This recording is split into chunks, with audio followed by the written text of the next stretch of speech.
Well, hello there, Mavericks. This is Rob Reinhold. I'm joined by Mr. Ankit Sharma, and wow, what a week.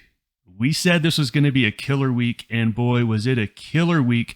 And Ankit and I were just chatting about how well our traders did this week, so great job, everyone. We're very, very happy when we have good weeks because that means everyone made money, we made money. It was just a good week all around. Let's talk about how good last week was. Look at that calendar. Look at just all the news that was coming out. And we got a big rally in the equity markets. So we're now back up to where we were right after the Ukraine war started. Remember, the market tipped out in about February, March. So we're almost back to all-time highs on the SPX. The NASDAQ still has a little bit of ways to go, but we're right back up there. We saw the dollar decline again. It's the third consecutive week down. And we saw yields were up a little bit. Gold had a little bit of a bounce here. Nothing too much. Everything is pretty calm outside of stocks. Stocks are rallying. Forex is rallying, going crazy. And yet cryptos, they didn't participate. We haven't liked cryptos for at least a couple weeks. We still don't like them. This is good confirmation that they are just not going to go anywhere. Let's go just through some of the things we got last week. And I'm just going to go with the major ones. There was so much. But let's start off with US CPI. That really started the week off. It came in much less than expected. The market started off with some good news. And then on Wednesday, we got the PPI. Look at that PPI. Negative 0.3. Disinflation. Now look, that was on the headline number. The core is at 0.2. But the market's got what it wanted. Inflation is coming down. However, the economy isn't going into recession. Everyone thought, slow the economy down, go into recession. That's how we get inflation down. It's actually starting to look like the Fed may engineer this soft landing after all. What that term means, a soft landing, is can the Federal Reserve slow the market down enough or slow the economy down enough to curb inflation, but not send it into recession? Everyone's been very skeptical that they can't do it. It's actually looking like they might pull it off. Ankit, what do you think now about the odds of there actually being a soft landing and the Fed getting this right? Yeah, I must say that the Fed definitely was surprised with how resilient the economy has been. And I think we saw that in the SEP projection with the FOMC statement. We're expecting, more higher GDP, and we're just not expecting that worst case scenario right now. Are we out of the woods yet? Can some things go wrong? Absolutely. But I think for now, projections are not that worse as it was initially expected. The unemployment, all of that factors that could really derail things have been kind of holding in here. So there's no real reason to be as pessimistic. And, in hindsight, I was looking at like back in June 2022. That's when markets were way pessimistic, beyond what was going on. It just because the expectation was for a lot worse to come. And now we're just seeing the opposite. And I think that's really what's causing this market to rally and maybe rally beyond the expectation here. But that's just what market does. Yeah, and we heard from the Fed and we heard from Chairman Powell, and they basically said there are 2 more rate hikes to come. The market was pricing in no more rate hikes. And they came out and said there's 2 more rate hikes to come. The market didn't care. The market said, we're okay with that because as long as the economic growth is good, we're happy. And interest rates haven't killed it yet. So then we got on Thursday, take a look at retail sales, way better than expected, up 0.3%. We got a turnaround in the Empire State Manufacturing Index. That's now positive for the first time in like 9 months. The economy looks like it's doing, I can't say quite well. The Fed is projecting 1% GDP growth. But compared to all the recession talk that we've been getting, that is the difference. Is the expectations were so low, now the economy's way better than people expected. And then Thursday night, we heard from the BOJ, there was no rate raise, and the yen got absolutely punished for it. We said the yen was our favorite short last week, and it was a dandy. It was a great, great week. So let's take a look at performances wrap up this week, and then we'll look towards next week. S&P up 3%. World index is up a little bit less. Look at that crypto. It didn't do anything. Down less than 1%. Gold flat, oil up a little bit. Really, not that spectacular week outside of stocks and Forex. Here we have the S&P. We have this high base pattern right here that we broke out of, and you can see it is off to the races. All right, so look at where we are now. We have this little doji candle here, the first red candle, all week long. Okay, the markets are a little bit stretched here. When the markets have big gains, and we can go back here and say, oh, it had to take a little pause. It had a big gain here. Okay, had to take a little pause. Okay, we expect the markets to take a little pause. Now, equity markets are going to be closed in the U.S. on Monday for the Juneteenth holiday. So we expect the first 2 days of this week to really not be very good, especially during the U.S. session. If you want to look at other trading, the European session is going to be much better on Sunday and Monday. It's not going to be until Tuesday that the U.S. session gets to be a decent trading session. We come over here and take a look at Forex performance. Here's the thing. Look at that yen, down 3%. Now, I was actually in dollar yen. I took a position in dollar yen. I took it after the Fed meeting, and it worked for me. It was up about 30, 40 pips. And then the dollar really fell apart. The dollar didn't do well this week. Luckily, the yen was so atrocious that my trade ended up being a very, very nice trade by the end of the week. But if I was in anything else, pound, euro, Aussie, it would have been a spectacular gain. And look, in our traders, you guys were in those pairs. We saw a lot of positions in Aussie yen, a lot of positions in pound yen. So hats off to you. Great, great job. Everything across the board was very risk on, and dollar yen not. Come over here to cryptos. We saw a downward move in Ethereum, upward move in Bitcoin Cash, but really, these are all very mellow moves on a week that everything moved except for cryptos. So cryptos, until they start to move, they're just a no touch. You just can't touch them at all. So let's take a look at where we are in the market. What is our analysis on our scoring system? We have been at a +3 for the last month. +3 is basically means this is the most bullish we could possibly get on the risk on story.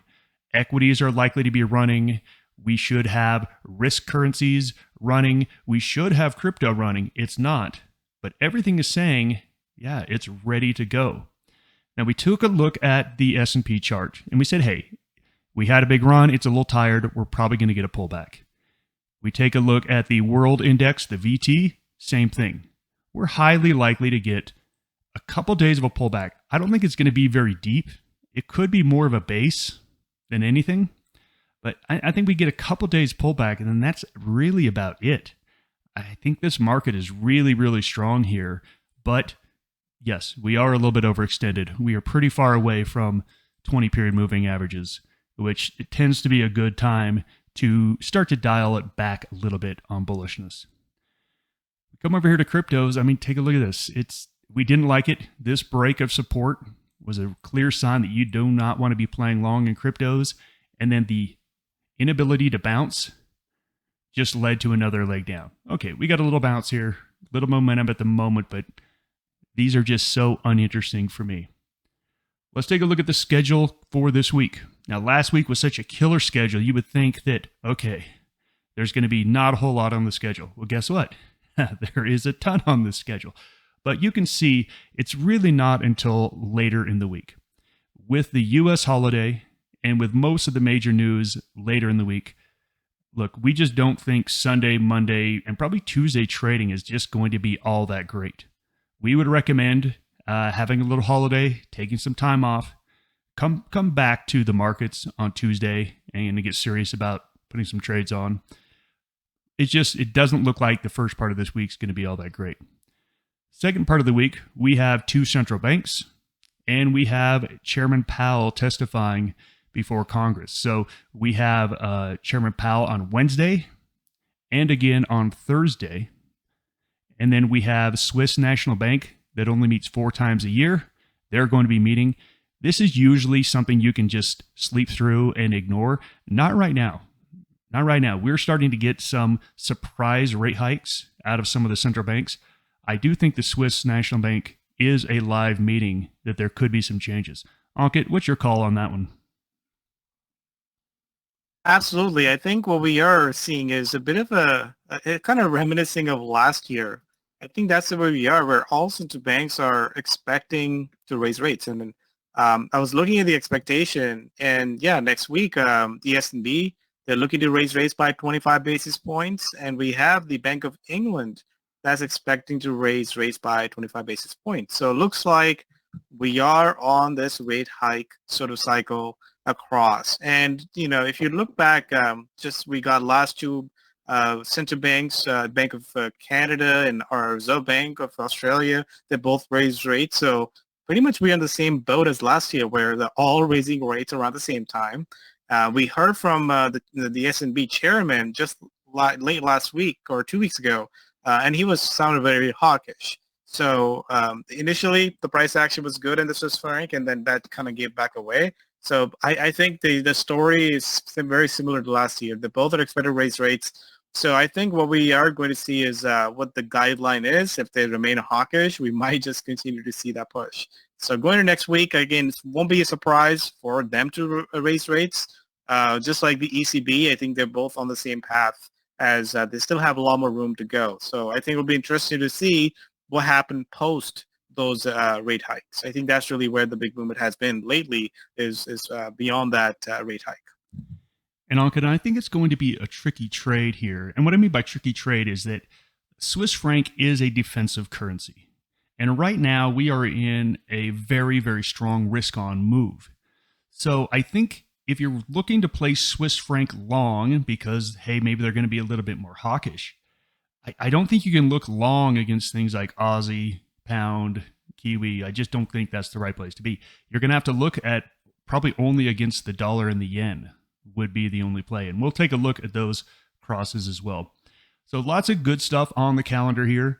So we think equities are overextended, but we still remain very bullish here. Two central bank announcements we talked about. And we have that Euro manufacturing on Friday that could be a mover here for Euro. Let's go into the currencies one by one and give them all a score, which will tell us what we're looking to trade this week. Cryptos, we're not going to pay it any mind, any time at all. Again, trend score -2 and velocity score of 0 on Bitcoin. Uninterested. Trend score -2, 0 on Bitcoin Cash. Uninterested. This one's even worse. Ethereum, I'm going to give that a -3 on trend score. Again, there's just no reason to be looking to buy these. They're all looking terrible on a chart. And we don't try to buy these little dead cat bounces. We just have to wait for them to improve before we can look to be long in crypto. You don't want to be short in crypto here. There's better things to do with your money than try to short crypto in a bullish market. Just not a good idea. Let's take a look at Forex because this is where the action has been and this is where the action is likely to stay. So dollar, we talked about dollar last week and dollar was really kind of at a neutral. We are right here between the 20 and 50-day moving averages. You can see they're flattening out. So all of this here was more sideways action, more like, hey, we're not totally sure which way it's going to go. That's why we had it at a 0. It's a little bit more clear now. We have broken down below the 50-period moving average. We do have this lower band of support. So you cannot ignore that. There's going to be some support somewhere in here. But I think it is now time to probably sell rallies on any dollar. So anytime we get a little rally here, I think it's time to sell. I'm not looking to sell it here, but on a rally, absolutely looking to sell. Anka, what do you think about short dollar trades off of rallies? I think that's the right play here. I mean, taking a look at dollar is not moving the way the yen is, which is, again, a free falling, no bounce. It's not a one-way trade. I would say dollar is a two-way trade, which means that it falls. It does have a couple of good days and it falls. So there's a lot of back and forth. And one of the interesting things that we're noticing here is that the yields are still holding on to these levels. The expectation, the future rate expectation is still sitting at 74% on rate hike. for the next meeting. So I think there's still something underneath that would probably keep the sort of a bottom in the dollar, but at the same time, we're not really seeing the dollar rallying here. I think the dollar is a trade that you want to take a look at on a day-to-day basis on both direction. I don't want to be looking at ultra bearish. I don't want to be looking ultra bullish. If I want to enter a bearish trade, I think looking for those rallies to sell are probably a better idea than trying to look for these breakdowns on off the low basis. I think there are more bounces in the dollar trade overall compared to the yen. So that's my outlook here. And Rob, if you want to take a look at yen, I just want to highlight, interestingly, the yen, this is the biggest move that we had since June 2020. So looking back at 2021, we did not have this negative week as we did back in June 2020. So it's an interesting fact that, the price action are in a free fall. And that's what I said. Like, this is not a trade that you can play both ways. This is just a one-way trade.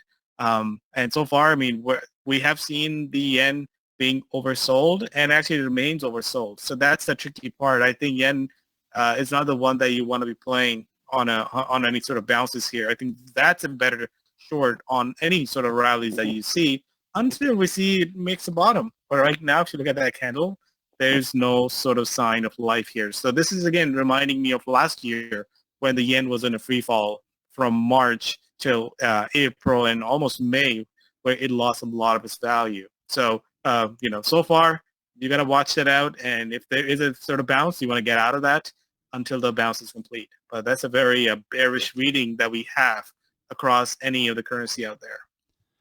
I think the yen is fine for shorter time frame trades. If you're just looking to be in a trade for a couple hours to maybe up to 24 hours, yen is beautiful right now. If you're looking to be in something for a couple of days, I think it's not a great time to enter yen. It's highly likely there will be some sort of snapback in yen. And Anka, you're exactly right. That's a great short entry on yen. We are hearing from Swiss National Bank this week, as we know. Look, it's not a real bearish chart here. We did make a little low here. We broke down below this support. We're rallied back up to moving averages. If I can get some sort of confirmation on Swiss franc, whether it's going to turn over here and go down, or is it going to recover and make a run back up to highs, I think you'll find that out off of the meeting on Thursday. But until then, I'm just at a zero here on Swiss franc. Hey, Rob, I just want to highlight both the Swiss franc as well. As we go back, I mean, this is, again, a chart that's very stubborn as far as holding on these gains go. I had this question from another trader this week. The Swiss franc is a defensive currency, but then why is it still holding on to the gains from last year? I mean, a lot of the currencies sort of made a U-turn. The dollar was very strong last year, but then gave most of its gains. Or, we see the yen kind of continuing back on the trajectory to the downside. Now, looking at Swiss franc, that's a defensive currency, but it's still holding on to a whopping 13 to 14% gain. That's a very strong gain. And I think there is a potential. If it does derail, I see a limited upside potential, but there could be a chance where it could roll over. But I think you want to be neutral on this one because, again, these are the ones that are not giving clear signals. I found one thing interesting was that just 2 weeks ago when the Swiss Bank Chairman Jordan was actually very hawkish on his comments, and the Swiss franc just gave back all his gains. So that if you want to look at any sort of weakening signs, I think that's the tell that if we see a good news and it actually sells on that. So I was very excited for Swiss franc on the downside until this week, but I will be looking at this trade going to next week. If the Swiss franc does weaken or does sell off on good news on a hawkish central bank, I think that will be a first sign for me to get short on this one. So something we'll be paying close attention to next week. Great analysis on that. Let's jump over to Euro. Euro is, again, just like the Swiss franc, just kind of hanging out in a range here. So the fact that it's not really trending anywhere right now, it's got a lot of momentum to the upside. We just bounced off the bottom. We're getting closer to the top side. There's just better trades out there. So let's go take a look at some of the other currencies. And you can see when we talked about better trades, this is one right here. Everything about the pound we liked. We had this as our favorite currency last week. And you can see we just got this pullback and it was bought up. And we're now breaking out to new highs. Okay, same thing with yen. It's overextended. But guess what? Right here, right now, this is where you want to be. This is where the most intense and most unequal supply and demand balance is. This is where you want to be. Shorter term trades are fine. But if you want to buy and hold pound for a week or two here, I don't think it's the right entry. But anything, a day or two, this is absolutely where you want to be right now. This is where the money is pouring into. Coming over here to the CAD. Now, the CAD had been fairly disappointing. I was very bullish on it a couple weeks ago, and it just had this little pullback here. And it's basically been in the penalty box for me saying, hey, I can't touch you until you actually start to move higher again. And here we are. We came back down to the 50-period moving average. This is a nice confirmation candle. So CAD is back on my list of currencies to be long in. I still like pound better, but CAD's looking great. Aussie just kept going. We got a surprise rate hike 2 weeks ago, and we just kept going and kept adding on to it. Same thing here. Yeah. Okay, it's had a big run. It's a little overextended. Any pullbacks, you want to be a buyer. Any pullbacks, you want to be a buyer here on Aussie. And let's finish off with Kiwi. Kiwi had a great week, but when you take a look at the chart, we're just back to moving averages. We're just back to moving averages, and it looks like we've kind of stalled here. I'm very uninterested in Kiwi altogether. So it's clear that right now, pound and yen is really just the best cross to be trading right here, right now. Looking down the road as those probably cool off a bit, I think we want to take a look at Aussie and dollar. Those are going to be the ones that I'm looking at. So let's actually go pair up some of those crosses. Let's run down our trend scores. So we have pound, CAD, and Aussie that are clearly in bullish trends. We've got cryptos that are bearish, and we've got yen and dollar. So look, that's our crosses right there. You can cross up pound, Aussie, CAD against dollar and yen. There's a lot of currency crosses in there to take a look at. What's moving right here, right now? Well, the intensity is in the pound and the yen. So right here, right now, that is the best currency cross to be trading. Looking out for this week, I think the pound is likely to cool off a bit. The yen's likely to have a bounce. So I'm going to go down the list to like CAD and against the dollar. Dollar CAD, Aussie CAD. So let's actually go and take a look at some of those crosses, and let's see if we can find some possible entry points. Let's start out with pound yen. Just to see what pound yen has done, this has been an absolutely killer move. Take a look at this run. This run is over a week. That is a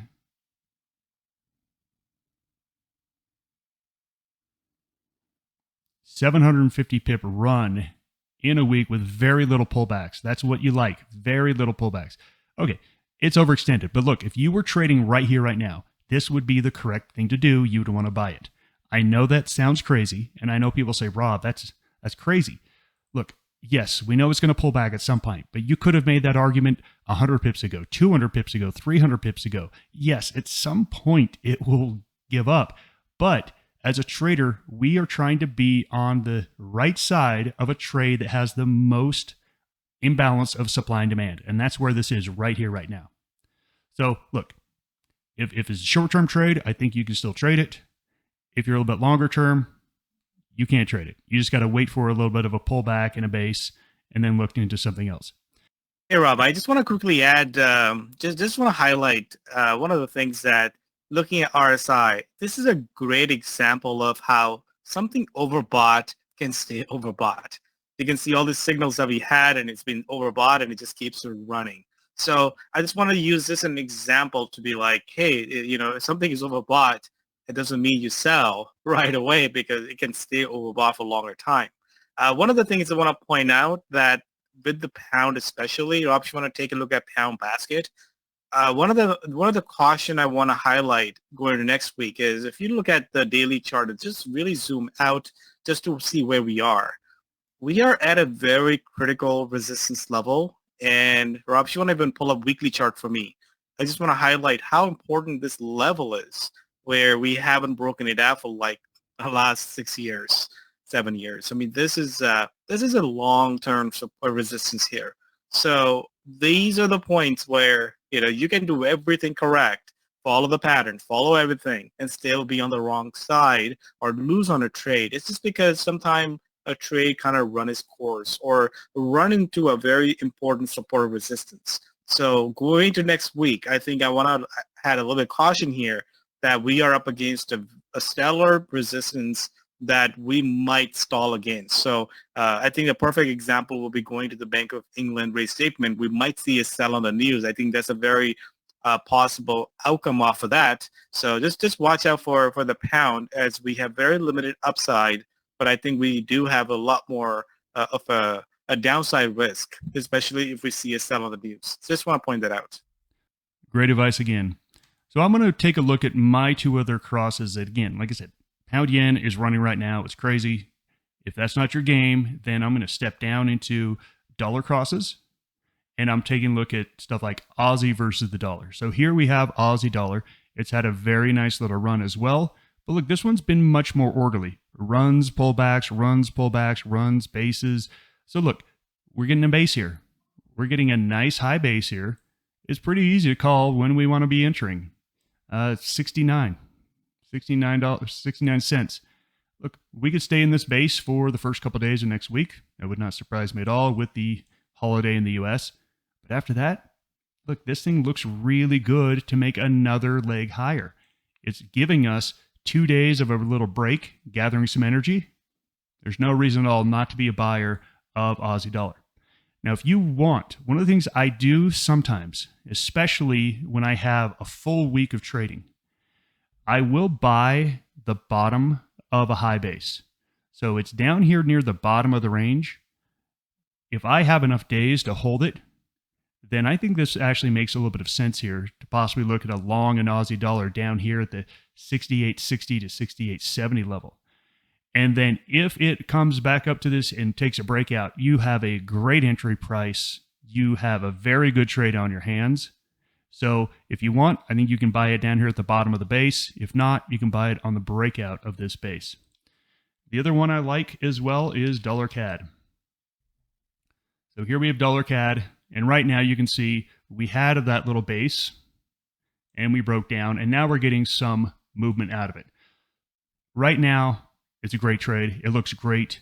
If this wasn't a Friday, I'd be taking this trade. This thing probably has a little bit more to go down. So early next week, if you want to trade, I'm not trading Sunday or Monday. I'm going to enjoy my holiday. But if you were, this is going to be another trade you could take a look at. Ankit, are there any crosses you want to take a look at? Hey, Rob, most of the things that I'm looking at, I must say they're all very extended.